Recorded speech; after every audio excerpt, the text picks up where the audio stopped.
नमस्कार विद्यार्थी मित्रांनो. केटोचे महाविद्यालय राज्यशास्त्र विभाग एम ए भाग 2 सेमिस्टर 3 या वर्गासाठी मी आपणा सर्वांचं स्वागत करतो. विद्यार्थी मित्रांनो, मॉडर्न पॉलिटिकल थॉट या विषयाच्या अंतर्गत डॉक्टर राम मनोहर लोहिया यांचे आधुनिक राजकीय विचार या महत्त्वपूर्ण विचारांची आपण चर्चा करत आहोत. आणि मागील काही भागांपासून आपण राम मनोहर लोहिया यांचे स्वातंत्र्यविषयक विचार, त्यांचे समतेविषयक विचार, लोहिया यांचे न्यायविषयक विचार, त्यांच्या आधुनिक सभ्यतेविषयकचे विचार, त्याचबरोबर लोहिया यांच्या विचारांमधील समाजवादाची संकल्पना, सत्तेचे विकेंद्रीकरणाची संकल्पना आणि त्याचबरोबर त्यांनी मांडलेली चौखंबा राज्यव्यवस्था ह्याही संदर्भात आपण चर्चा केलेली आहेत. आजच्या भागात आपण डॉक्टर राम मनोहर लोहिया यांच्या विचारांमधील आंतरराष्ट्रवाद विषयक असणारी संकल्पना, विचार आपण जाणून घेणार आहोत. खऱ्या अर्थानं इथपर्यंत आपण जी सगळी चर्चा केलेली आहेत मागील काही भागांपासून, त्यावरनं असं एक लक्षात येतं की लोहियांचा तळागाळापर्यंतच्या लोकशाहीबद्दल त्यांच्या मनामध्ये असणारी जी नितांत अशी आस्था होती, त्या आस्थेवरनं लोहिया हे खऱ्या अर्थानं आंतरराष्ट्रवादाचे समर्थक असल्याचं आपल्याला दिसून येतं. कारण देशांतर्गत जशी त्यांनी एक चौखंबा राज्यव्यवस्थेची कल्पना मांडलेली होती, तशीच कल्पना त्यांनी आंतरराष्ट्रीय पातळीवरच्या संदर्भात मांडलेली आहे. आणि म्हणून ते असं म्हणतात की आंतरराष्ट्रीय पातळीवर विश्वराज्य, विश्वसंसद आणि विश्व नागरिकत्वाचे आदर्श हे त्यांनी मांडले. खरा आंतरराष्ट्रवाद लोहियांच्या मते सद्य परिस्थितीत अस्तित्वात येऊ शकत नाही. कारण आजचा परराष्ट्र धोरणाचा संघर्ष हा मानवी सभ्यतेचाच पेच प्रसंग आहे. आणि हे मोठ्या सत्ता ध्यानात घेत नाही किंवा त्यांच्या ते लक्षात येत नाही. ही लोहियांची मुख्य तक्रार होती. मूळ प्रश्न पुढे ते म्हणतात की परराष्ट्र धोरणाचा संघर्ष हा मानवी सभ्यतांमधला संघर्ष, त्यातला तो पेच प्रसंग आहेत, हे या मोठ्या राज्यव्यवस्थांनी सत्तांनी लक्षात घेणं गरजेचं आहे. पण ते तसं घेत नाही, अशी त्यांची तक्रार होती. आणि त्यामुळे ते असं म्हणतात की राष्ट्राच्या सरहद्दींना व हितसंबंधांना छेदून जगभर माणसांचं मनोमिलन झालं तरच या पेच प्रसंगातून सुटका होऊ शकेल. आंतरराष्ट्रवादाखातर ज्या तत्वांचा आधार घ्यायचा, ती जरी विशिष्ट राष्ट्रीय स्वार्थाला किंवा अनेक राष्ट्रांच्या आघाड्यांच्या हिताला मारक ठरत असली तरीही त्यांचा पुरस्कार करण्याची माणसांची तयारी त्यासाठी झाली पाहिजेत, असं लोहिया म्हणतात. माणसामधील समता केवळ राष्ट्रांतर्गतच नव्हे तर जगभर मान्यता पावली पाहिजेत. नव्या आंतरराष्ट्रवादाचा पाया हा राष्ट्रापेक्षा माणूस आणि त्याचं जग हा असला पाहिजे. संपूर्ण शोषित मानवता हा तिचा आधार नसून प्रत्येक घटनेची इष्टनिष्ठता त्या आधारावरच्याच कसोटीवर तपासली जावी, अशी लोहियांची अपेक्षा होती. राष्ट्राच्या निरंकुश सार्वभौमत्वावर यातून लोहियांच्या दृष्टीनं आपोआपच मर्यादा पडतील, असं ते सांगताना दिसतात. आणि म्हणून लोहियांच्या मते माणसांना एकत्र राहावेसं वाटण्यामागेच केवळ एखाद्या संकटाच्या भयाचा भाग असू नये, तर त्यापेक्षा अधिक अशा सकारात्मक आणि सृजनशील प्रेरणा असल्या पाहिजेत. त्यातून माणसाच्या मनामध्ये ही एकत्र राहण्याची, एकत्मतेची भावना निर्माण होऊ शकेल. ते स्वार्थाला बाजूला ठेवू शकतील. मग भलेही त्यासाठी राष्ट्राच्या हितसंबंधांना बाधा येत असेल असं जरी वाटलं, तरी त्याच्याही पलीकडे जाऊन माणसातील समता, माणसाला माणूस म्हणून मिळणारी समता ही आवश्यक असली पाहिजे. तेव्हाच खऱ्या अर्थानं ते म्हणतात की आंतरराष्ट्रवादाचा पाया तिथे घातला जाईल. युद्धामुळे एकतेची भावना निर्माण होणं हे चुकीचं आहे.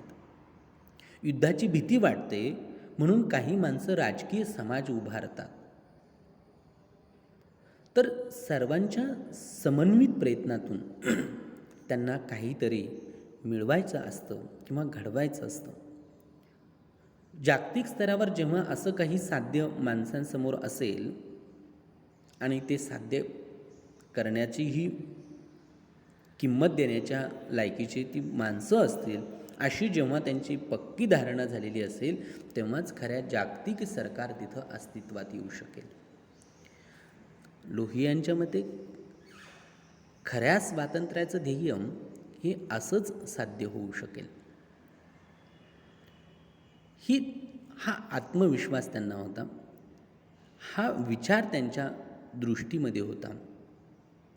आणि म्हणून जागतिक सरकार अस्तित्वात आणायचं असेल तर ते असं म्हणतात की जी संयुक्त राष्ट्र संघटना आहेत, संस्था आहेत, ही प्रस्थापित विद्यमान जागतिक सरकार जगात शांतता टिकून ठेवण्यास असमर्थ आहेत. पण शांतता स्थापण्याचं कार्य हे जागतिक सरकारतर्फेच पूर्ण होऊ शकेल आणि त्यामागे समतेचा नवा जागतिक दृष्टिकोन मात्र असला पाहिजेत.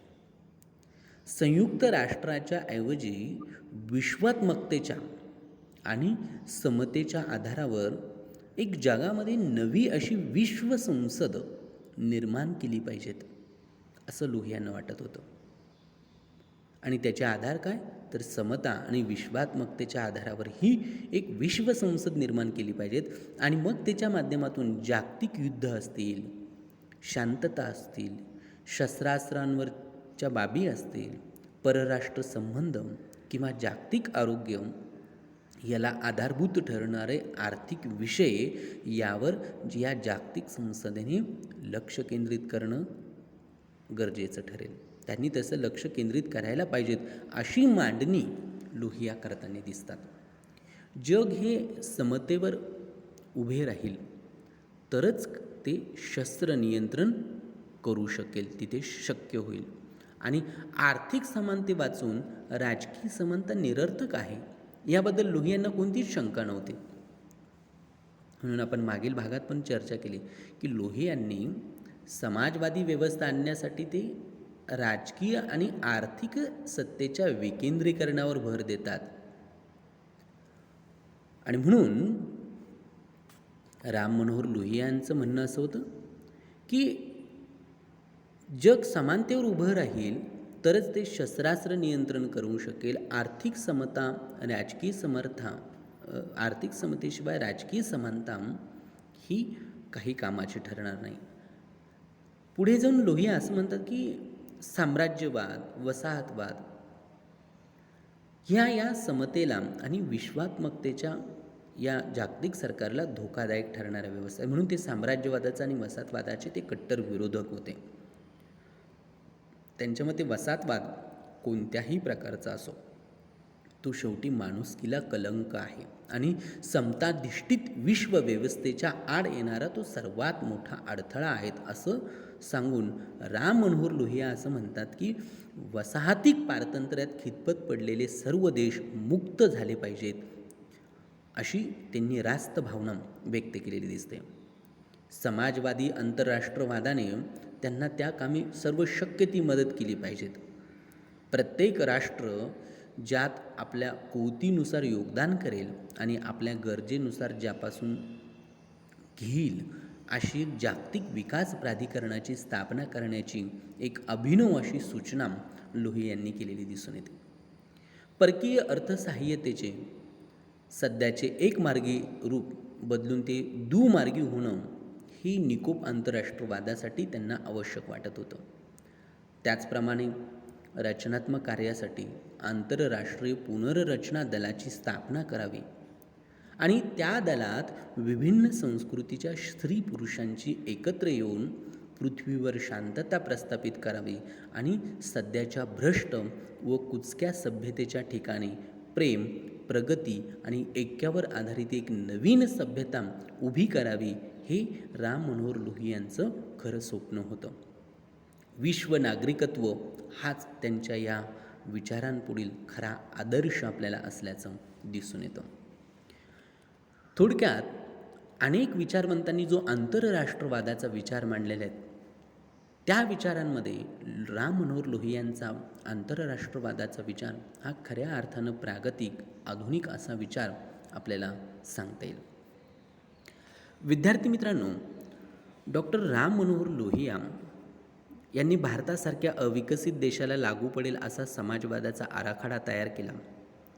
भांडवलशाही व साम्यवाद या दोन्ही शासन व्यवस्थांच्या गुणदोषांची साक्षेपणे मांडणी करून त्या दोघांना पर्यायी अशा सभ्यतेची संकल्पना त्यांनी मांडली. काँग्रेस असेल, साम्यवादी पक्ष असेल, या दोघांपासून समान अंतरावर राहण्याची केवळ राजनीतीतच नव्हे तर तत्ववैचारिक भूमिका देखील त्यांनी स्पष्ट केलेली दिसते. लोहिया हे भारताच्या परराष्ट्र धोरणाचे कठोर समीक्षक आपल्याला राहिलेले दिसून येतात. त्यांनी मार्क्सचा द्वंद्वात्मक भौतिकवाद मान्य केला असला तरी त्याची ठोकळेबाज मांडणी केलेली नव्हती. जात आणि वर्ग यांची सामाजिक परिवर्तनातील भूमिका तसेच त्यांचे परस्परांना छेदून जाणे वर्गसंघर्षाच्या प्रचलित सिद्धांताद्वारे उकलून पाहताच येणार नाही याची यथार्थ जाणीव लोहियांना होती. स्फटिककृत जाती आणि शिथिल बांधणीचे वर्ग यांचा केवळ समानच नव्हे तर जातींचं वर्गात आणि वर्गांचे पुन्हा जातीत रूपांतरित होणं हे भारतीय इतिहासाचं गतितत्व असल्याची मांडणी लोहियांनी केलेली आहे. जाती स्थितिवादाचं कार्य करणाऱ्या पुराणमतवादाची शक्ती असते, तर वर्ग हे सामाजिक अभिसरणाचे गतिमान शक्तिप्रवाह आहेत असं लोहियांचं मत होतं. आफ्रो आशियाई देशातील लोकांना स्वतःच्या प्रश्नांकडे आणि जागतिक परिस्थितीकडे पाहण्याची नवी दृष्टी राम मनोहर लोहिया यांनी त्यांच्या एकंदरीत विचारांमधून आपल्याला दिलेली दिसून येते. अर्थातच त्याचबरोबर लोहियांच्या राजकीय चिंतनातील काही वैगुण्य आपल्याला ठळकपणे तेही सांगता येतील. व्यक्तीला आत्महत्येचा हक्क असावा हे जे त्यांचं जे म्हणणं होतं ते थोडंसं आपल्याला विक्षिप्तपणाचं वाटणं साहजिक आहे. त्याचबरोबर जागतिक सरकाराबाबत त्यांचे जे आदर्श चिंतनाचे जे विचार होते ते विचार स्वप्नाळू वृत्तीचं वाटतात. स्वातंत्र्य संकल्पना मांडताना लोहियांनी जे बिगर सांपत्तिक बाबी आणि सांपत्तिक बाबी असं जे वर्गीकरण केलेलं आहे तेही संदिग्ध वाटणं साहजिक आहे. खरं तर त्या दोन प्रकारांमध्ये सीमारेषा काढणंच दुरापस्त असतं. त्यामुळे कशाला सांपत्तिक म्हणायचं आणि कशाला बिगर सांपत्तिक हा विचार त्यांचा संदिग्ध आहे, त्याच्यामध्ये स्पष्टता दिसत नाही. परिपूर्ण याद्या देणे तर अशक्यच आहे, परंतु गैरसंपत्तिक बाबतीत अनिर्बंध स्वातंत्र्य व्यक्तीला मिळाले तर त्याचा परिणाम सांपत्तिक बाबींवर पडल्या वाचून राहणार नाही आणि म्हणून सांपत्तिक बाबतीत राज्याला हस्तक्षेप करण्याचा अधिकार देणं आणि गैरसंपत्तिक बाबतीत तो नाकारणं यातून व्यक्तिहित व समाजहित यांच्यात संतुलन सुसंवाद शक्य होणार नाही, उलट गुंतागुंतच वाढत जाईल अशी भीती टीकाकारांनी व्यक्त केलेली दिसून येते. लोहियांचा स्वातंत्र्य विचार हा बराचसा नकारात्मक आहे. स्वातंत्र्य म्हणजे निर्बंधांचा अभाव एवढंच त्यांनी अभिप्रेत केलेलं दिसतं. ही टीकाकारांच्या नजरेतून सुटलेलं दिसत नाही. समतेच्या विचारात लोहिया राष्ट्रांतर्गत समतेबरोबरच राष्ट्रांमधील समतेबद्दलही बोलतात. कल्पना म्हणून ती समता सुखावणारी असली तरी तिची अव्यवहार्यता स्पष्ट होते. खऱ्या अर्थाने विश्वराज्य स्थापन व्हायचं आणि राष्ट्रामधील आर्थिक विषमता, सामर्थ्यातील तफावत आणि श्रेष्ठ कनिष्ठत्वाचे जे प्रश्न आहेत ते नष्ट व्हायला पाहिजेत. प्रश्न आहे तो असा की हे घडणार कसं, घडून कसं येईल हे मात्र त्यांनी सांगितलेलं नाही आहे.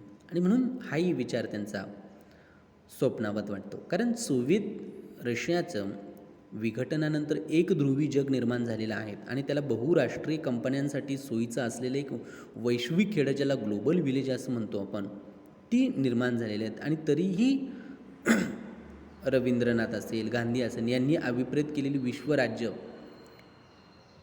तिथे आपल्याला दिसत नाही, कारण त्याचा पायाच नववसाहतिक भांडवलशाहीमध्ये झालेला आहे. आणि म्हणून मुक्त स्पर्धा हाच या नव्या व्यवस्थेचा पाया आहे. बलाढ्य राष्ट्रांशी स्पर्धा मागास राष्ट्रांचा टिकाव लागत नाही. लोहिया म्हणतात त्याप्रमाणे आंतरराष्ट्रीय समानता मग ह्या अशा व्यवस्थेत कशी साध्य होईल? जगातील सगळी माणसं आध्यात्मिक समतेच्या पातळीवर यावीत हे सुद्धा या परिस्थितीत केवळ स्वप्नरंजन ठरताना दिसतं.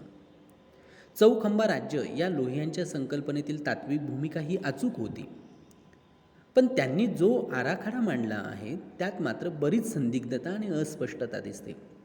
4 स्तरांवरच्या सत्ता केंद्रांमधील अधिकारांची जी वाटणी होती ती लोहिया देतात ती विवादास्पद ठरू शकली असती. तसेच प्रत्यक्षात परस्पर छेदकही होऊ शकली असते आणि त्यामुळे द्विस्तरीय संघ राज्यात आज अधिकार वाटणीवरून जी रस्सीखेच सुरू आहे केंद्र आणि राज्य यांच्यामध्ये अधिकारांवरून, तेव्हा जर प्रत्यक्षात 4 स्तरांवरची अधिकारांची विभागणी जर केली असती तर ती अत्यंत संघर्षमय ठरलेली असते. आणि म्हणून 4 स्तरीय सत्ता केंद्रामध्ये जर ही व्यवस्था असते तर परिणामी राज्यव्यवस्थेचे केवळ स्थैर्यच नव्हे तर संपूर्ण संविधानिक चौकट त्यामुळे संकटात पडू शकले असते असंही टीकाकारांना वाटतं. असं जरी असलं तरी लोहियांच्या एकूण विचारांचं मूल्यमापन आपण अशा पद्धतीने जरी केलं तरी त्यांच्या एकूण विचारांचं आपल्याला महत्त्व नाकारता येत नाही.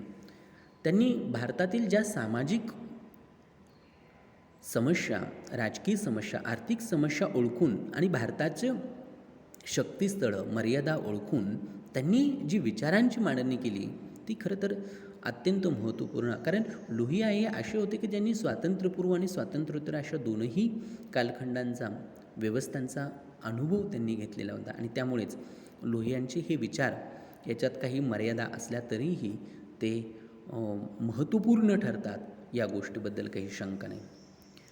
विद्यार्थी मित्रांनो, MA राज्यशास्त्र भाग 2मधील ही जी 3रं सेमिस्टर आहे आणि त्या 3ऱ्या सेमिस्टरमधील आपला हा जो पहिला जो कोर्स आहे आधुनिक राजकीय विचार, या संदर्भात आपण मागील अनेक भागांपासून चर्चा करतो. त्यामध्ये आपण न्यायमूर्ती महादेव गोविंद रानडे यांचे विचार असतील, डॉक्टर बाबासाहेब आंबेडकरांचे विचार, महात्मा गांधींचे विचार, पंडित जवाहरलाल नेहरूंचे विचार, राम मनोहर लोहिया यांचे विचार, या काही महत्त्वपूर्ण विचारवंतांच्या आधुनिक राजकीय विचारांची आपण सांगोपांग चर्चा मागच्या 2-3 महिन्यांपेक्षा जास्त कालावधीपासून आपण करत आहोत. इथपर्यंत आपला हा सर्व अभ्यासक्रम इथे पूर्ण झाला असला तरी सर्व विद्यार्थ्यांनी या प्रत्येक विचारवंतांच्या संदर्भात आणि त्यांच्या समकालीनांच्या संदर्भात वाचन करणं आवश्यक आहे. संदर्भ ग्रंथ, पुस्तकं महाविद्यालयाच्या लायब्ररीतून सर्वांना उपलब्ध होतील तेही बघणं गरजेचं आहे. आणि त्याचबरोबर अधिकाधिक ह्या संकल्पनांची माहिती करून घेतल्यास आपल्याला ह्या विचारवंतांविषयी, तत्कालीन राजकीय संकल्पनांविषयी अधिक माहिती त्यातनं आपल्याला होईल. विद्यार्थी मित्रांनो, इथपर्यंत आपण थांबूया. सर्वांचे धन्यवाद.